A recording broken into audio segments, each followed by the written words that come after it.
Professor. How do you feel about this?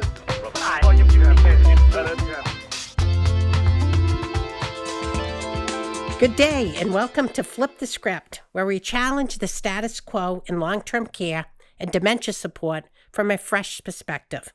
This podcast is brought to you by Aging Maine Geriatric Workforce Enhancement Program and the Cedars, an older adult living community located right in the heart of Portland, Maine. And hello, I'm your host today, Angie Hunt, Chief Innovation Officer at the Cedars and an older adult advocate. And today we're going to talk about helplessness. Helplessness is one of the 3 nursing home plagues identified by Dr. Bill Thomas, a geriatrician and advocate for older adult reform. For many residents in long-term care communities, they can really feel like places where they've really lost control over their lives, or where their decisions have been made for them, or they lack the ability to influence their daily routines and their environment. This sense of helplessness can lead to negative consequences, affecting a resident's overall well-being. And in today's podcast, we're going to delve into the topic of helplessness in the context of a long-term care community. And today I will be joined with 2 special guests. The first is Brian Daypre, and he is a licensed occupational therapist and an administrator. And Brian is the director of the Ancillary Services Department at the Cedars. He is an expert in older adult care and a dedicated advocate for improving the quality of care and life for people living in long-term care communities. And in the second part of this podcast, we will be joined by Amy Amorosa, Honors Clinical Instructor at the University of Southern Maine. And Amy will address how stories empower residents and foster autonomy, respect, and meaningful engagement. Hey, Brian, welcome to the podcast. Nice to have you today. Thanks for inviting me, Angie. Glad to be here. Great. So I'd like to start off with talking about Bill Thomas, and what did he mean when he said that one of the 3 plagues was helplessness in a long-term care community? I think what Dr. Thomas was really conveying is that helplessness is developed based on loss of autonomy when people are transitioning into a nursing home or an institution and not being able to do the things that they would normally do when they're at home.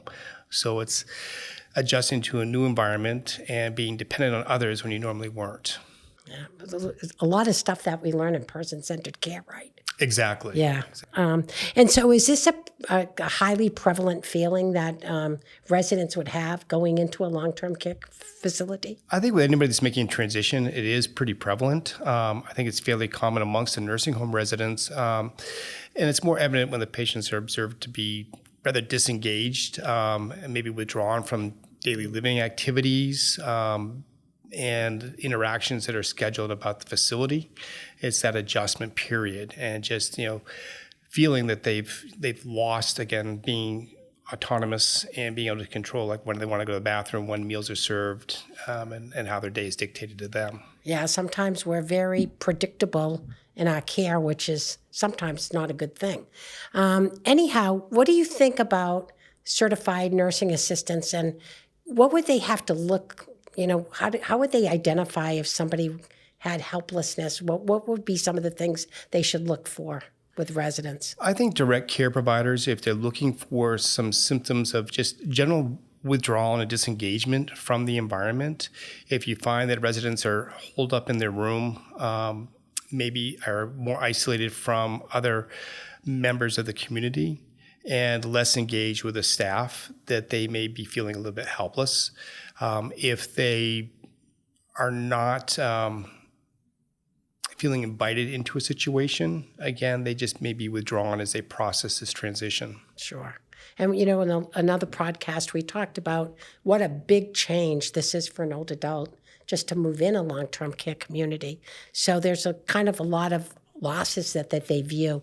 But how would CNA alleviate some of these feelings if they recognize this with a resident? What kind of things should they do? Well, I think, again, the crucial role for the direct care provider is engaging the residents and recognizing them as individuals and really trying to learn what makes them tick. I think knowing exactly what their life story was in the past, who they were when they worked, what they were as far as family members, and what roles were crucial to them as a person is key. And just finding a commonality.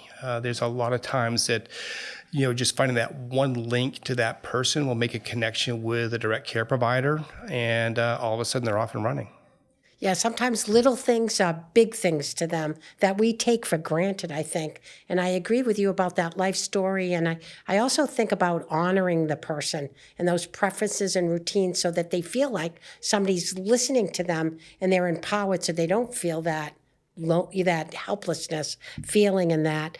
Are there any kind of practices or activities or programs that you have experience with that foster that having an empowered feeling?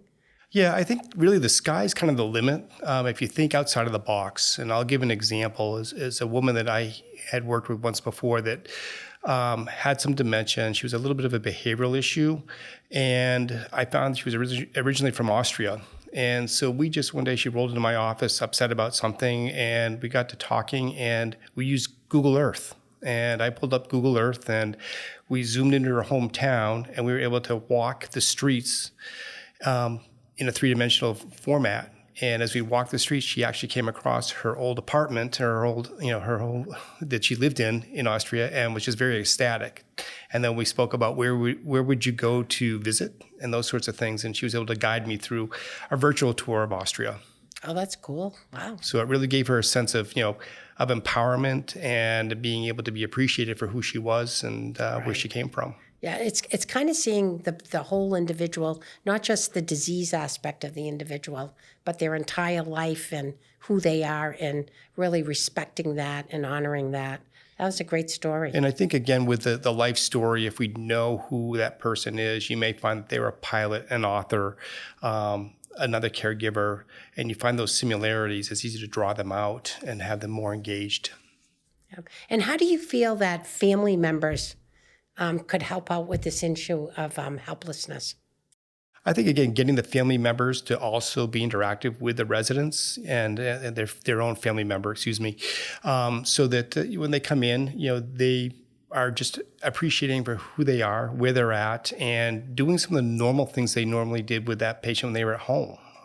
That's really, I think, key to that. And also letting the staff know what might be some special hidden little gems that they know of their mother or their father or their loved one that's important to them that the staff can use as well.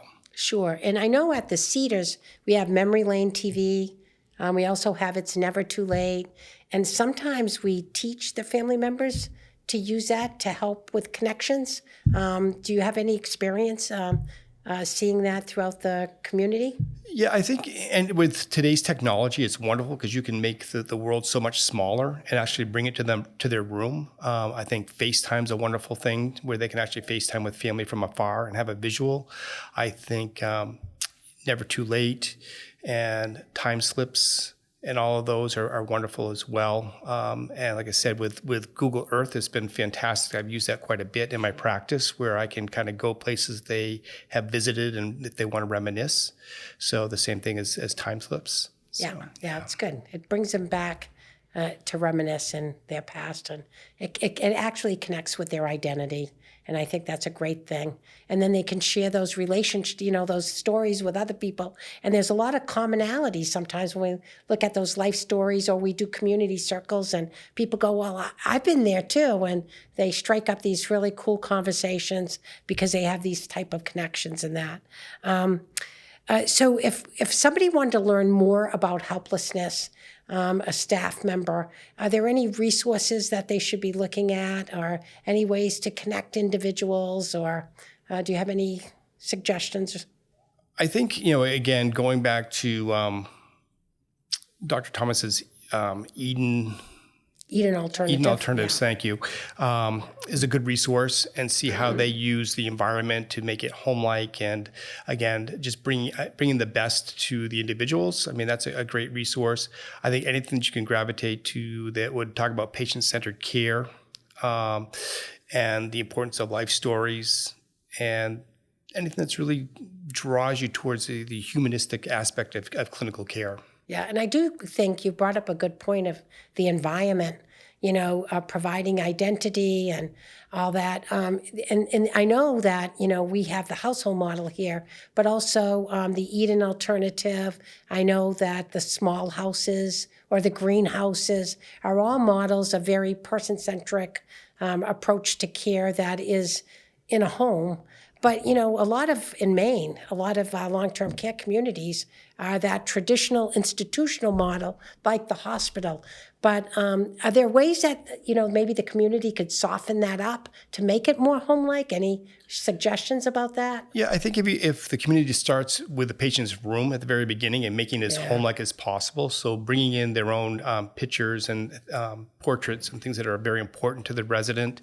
Also, if they're able to bring in some personal items, whether it be furniture or bedding, those things are just reminiscent of being at home and make people feel more comfortable and gets away from that institutional feel. And then more so from an environmental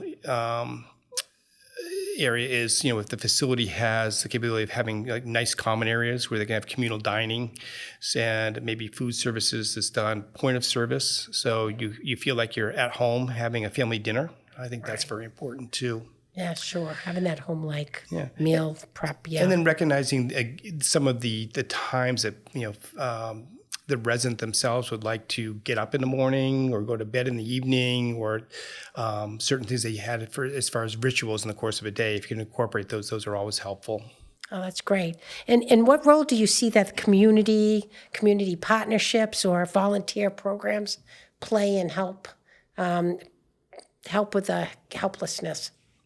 I think that the more the community can, the resident can stay engaged with the community is very important. It provides them with a sense of purpose. So if you have somebody that has done volunteer work before, even be engaged with another association out in the community is important. Attending maybe support groups is another way to help maintain that engagement. And just working with activities is so vital to again have that person engaged and maintain a sense of purpose in their daily life as they as they get older. Yeah, and sometimes when we do all these activities, we try to make them very meaningful for the resident. But sometimes I think residents find that they have a new love of art or the storytelling. I think we did a storytelling with using high school students, and that was really nice, that intergenerational programming that we did to help people. And I think it gives them a sense of purpose of helping the younger generation too. That's true. And also we had activities here at one point where we were actually baking dog biscuits for one of the local shelters. Oh, that's cool. Which the residents really appreciated because they made these biscuits and they brought them out to the animal shelter and they felt like they were doing something for another cause. Yeah, so. That's great. Well, thanks for your insights on helplessness for us. And I think this is a great transition into Amy Amoroso, because Amy's going to talk about her program, Story as Medicine at the Cedars. So thanks a lot for being here today, Brian. Thank you for inviting me. Take care. Thanks. Our next guest actually engaged long-term care residents through the use of stories and narrative medicine. Amy Amorosa, welcome to the podcast today. Thank you so much for having me. Yeah, it's great having you. So let's start with, can you tell us a little about Story as Medicine, your class at the Cedars that you have? Sure. So this is an intergenerational writing course where honor students from the University of Southern Maine pair up with residents from the Cedars retirement facility, and they work on writing projects. So the students have a major project to work on, which is to interview their partner and to then write a profile essay. And then they work on smaller writing projects with their partners, eliciting stories of the past, and really any interests that their partners are interested in flash essay and poetry. We even do a life map project where they tell the story of their lives and put it together in an image in a map. So this is all comes together in a final anthology that we publish at the end of the semester. we publish the writing and the artwork and the maps in a book that the students and their partners all get a copy of. And then we do a final celebration at the end of the semester. It's a celebratory reading where the elderly partners and students read from their work in front of family, friends, and the Cedars community and the USM community. That's great. It sounds very exciting. And this is a whole semester class, and it's 3 credits for the students, right? Yes. It's great. So I'm curious kind of how you got involved in storytelling and narrative medicine. Yeah. So I, at the start of my career, was a writer who found herself in medical school.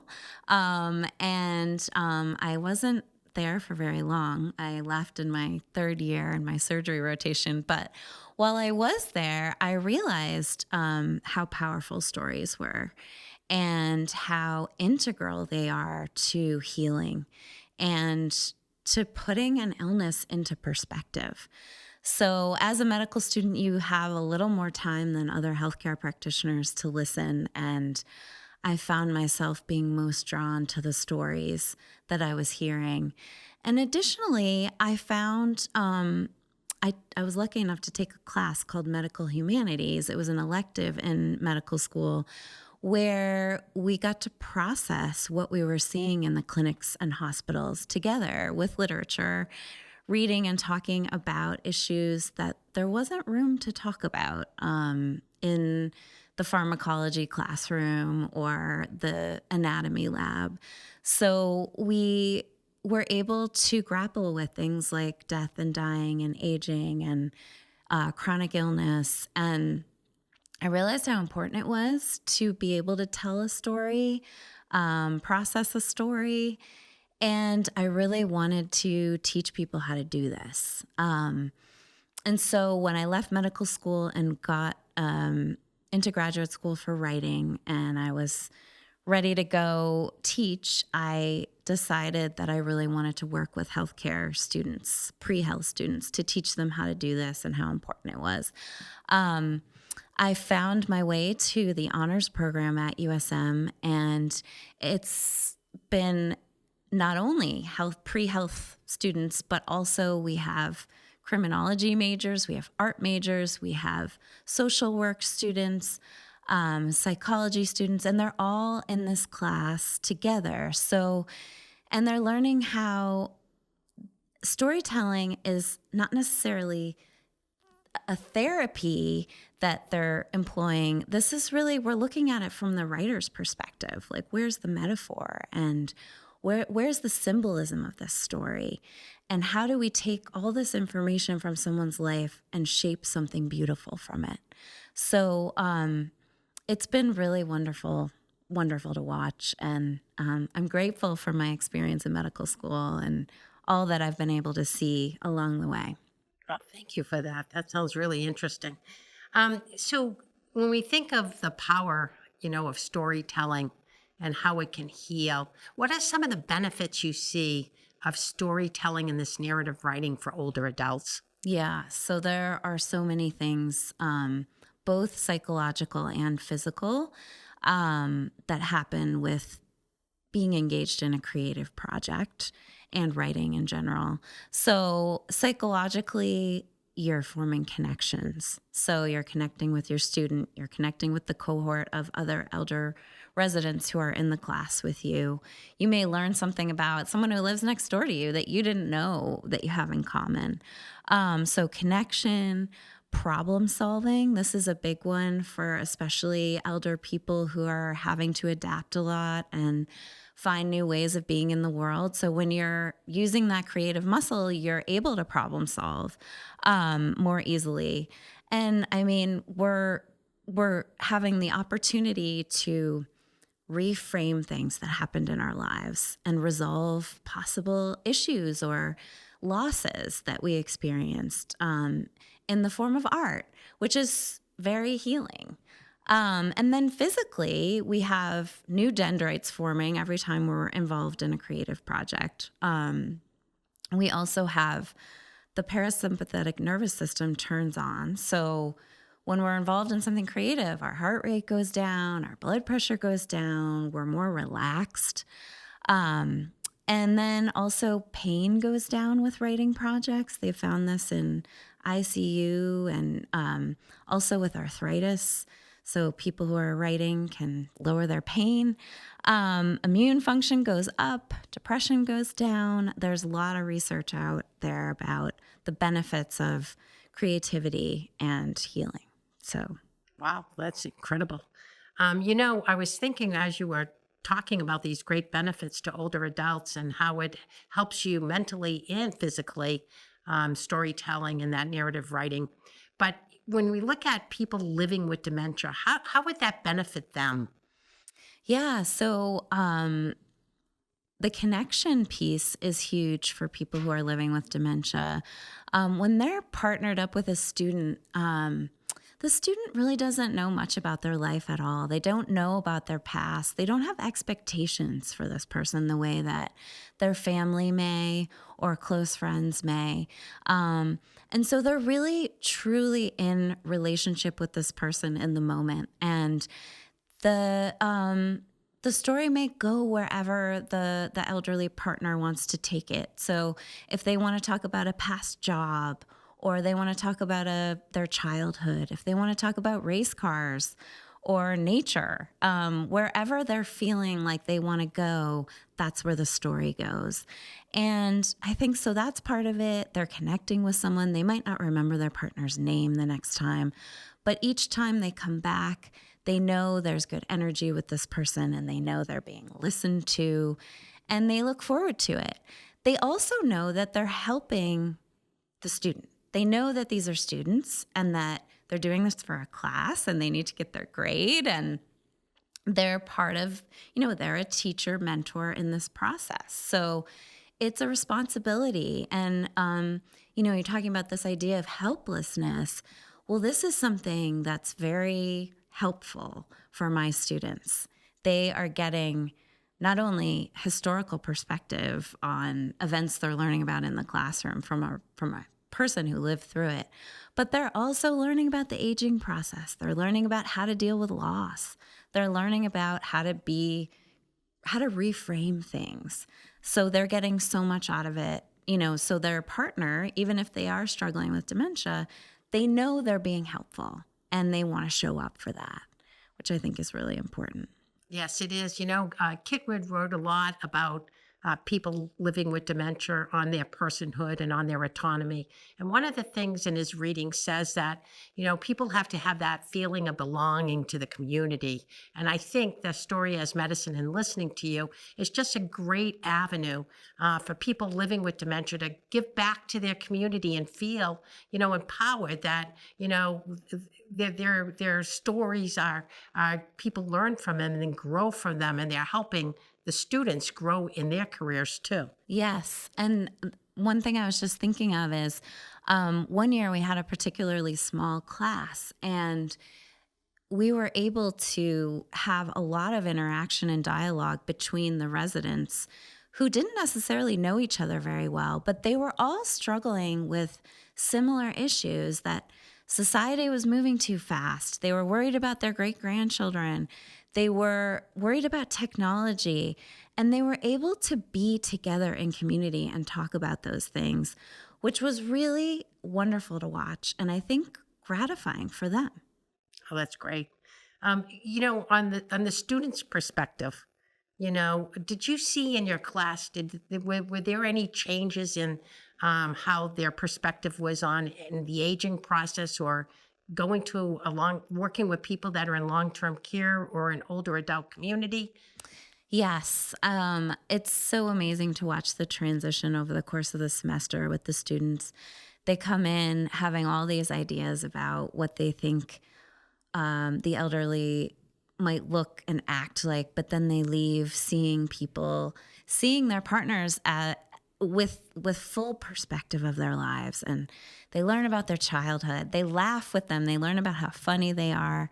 I have a student who was partnered with someone who was just blown away by her insight about art. She had traveled in Germany and or lived in Germany and traveled all over Europe in a VW bus with her young family. And this student was just so inspired by her. And so there's so much that they walk away knowing and understanding about this population, and then being inspired to want to work with them. I know for me personally, coming to the Cedars is like a reminder to slow down. I'm often, I have 3 children. I'm teaching 4 classes a semester. I'm busy. I'm moving a million miles an hour.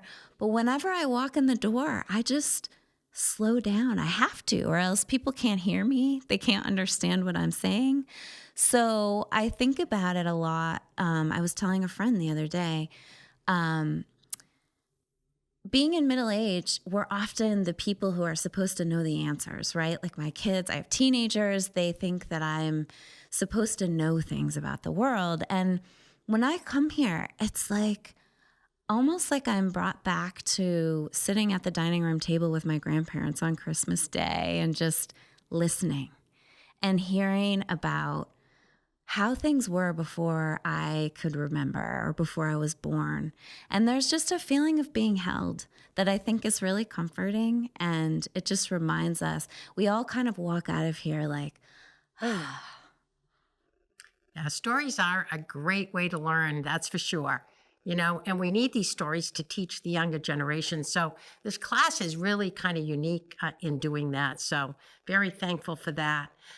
In closing, do you have any recommendations for our listeners, the people that work in other long-term care communities, about how they can empower residents through storytelling?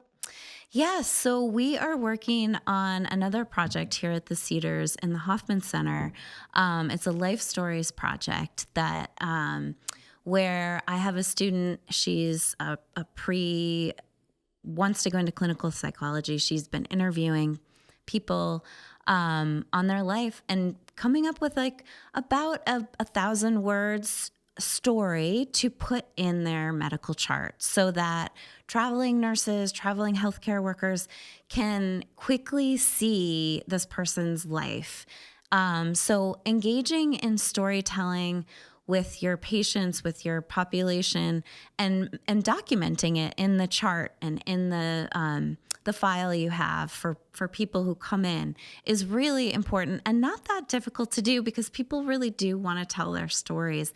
And they don't have to give you, they could talk about one aspect of their life, and that gives their healthcare worker an idea of who this person is, other than just a patient I'm walking in to care for.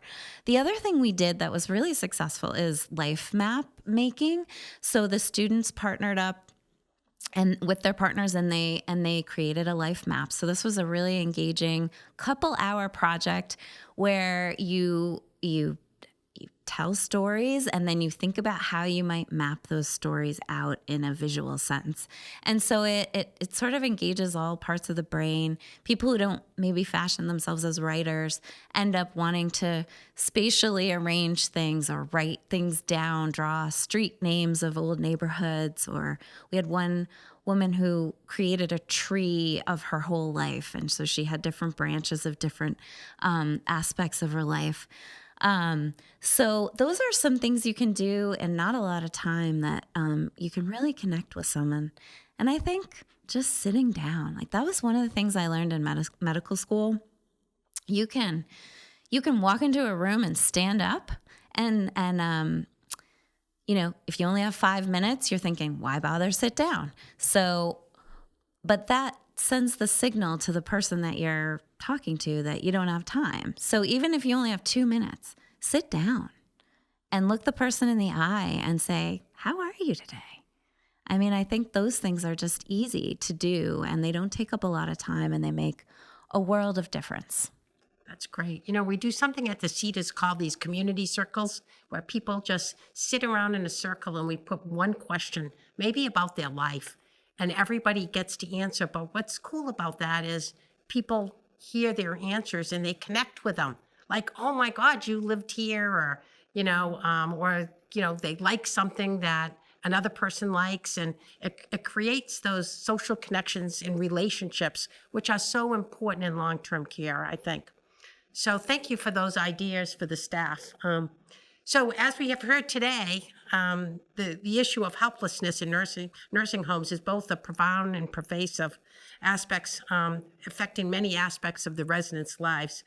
And by fostering those environments that help us prioritize autonomy, respect, and meaningful engagement really can help us transform long-term care communities into places where people can feel empowered and in control of their lives. I want to thank Brian Daypray today and Amy Amoroso for sharing their insights and experiences with us today. And thank you to our listeners for joining us on this important issue. Remember, together, we can make a difference in the lives of those who reside in long-term care communities. And until next time, stay informed and compassionate. Thank you.